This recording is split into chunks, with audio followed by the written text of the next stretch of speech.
आषाढी वारीसाठी निघालेली आदिशक्ती संत मुक्ताई पालखी सुमारे 700 किलोमीटरचा प्रवास पूर्ण करून मौजे आष्टी तालुका मोहोळ येथे दाखल झाली। पालखीच्या आगमनाने परिसरात भक्तिमय वातावरण निर्माण झालं असून वारकरी आणि ग्रामस्थांनी मोठ्या उत्साहात स्वागत केलं। जिल्हा प्रशासनाच्या वतीने नोडल अधिकारी तथा जलसंधारण विभागाचे कार्यकारी अभियंता राहुल क्षीरसागर, जिल्हा परिषद कृषी अधीक्षक श्री बावकर, पोलीस निरीक्षक श्री जाधव, गटविकास अधिकारी विवेक जमदाडे, सरपंच आणि ग्रामस्थांनी पालखीचं हार तुरे अर्पण करून स्वागत केलं। वारकऱ्यांसाठी पिण्याचं पाणी, आरोग्य सेवा, स्वच्छता आणि मुक्कामाची आवश्यक व्यवस्था प्रशासनाकडून करण्यात आली होती। यावेळी आदिशक्ती संत मुक्ताई संस्थानचे विश्वस्त रवींद्र पाटील महाराज यांनी प्रशासनाच्या उत्कृष्ट नियोजनाबद्दल समाधान व्यक्त करत आभार मानले। आष्टी येथे आज पालखीचा मुक्काम असून उद्या पहाटे ती विठ्ठल दर्शनासाठी पंढरपूरकडे मार्गस्थ होणार आहे। समर्थ गावकरी न्यूज नेटवर्कसाठी प्रतिनिधी हनुमंत मस्तूद, माढा तालुका।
महाराष्ट्राचे सर्वमान्य दैनिक समर्थ गावकरी, अहमदनगर, पुणे, नाशिक, जळगाव, धुळे, नंदुरबार, सोलापूर, कोल्हापूर, सांगली, सातारा, मुंबई, ठाणे, पालघर, रत्नागिरी, रायगड, सिंधुदुर्ग, नांदेड, उस्मानाबाद, बीड, औरंगाबाद, नागपूर, गडचिरोली, भंडारा, गोंदिया, अकोला, यवतमाळ, बुलढाणा येथून एकाच वेळी प्रसिद्ध होणारे एकमेव दैनिक, सर्वसामान्य जनतेचे खुले व्यासपीठ।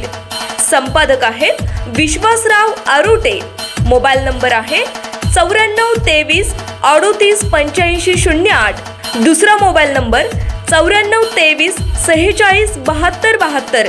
तिसरा मोबाईल नंबर 75 88 15 0001। वेबसाईट आहे sgavkari.com। मेल आयडी आहे akl gavkari@gmail.com।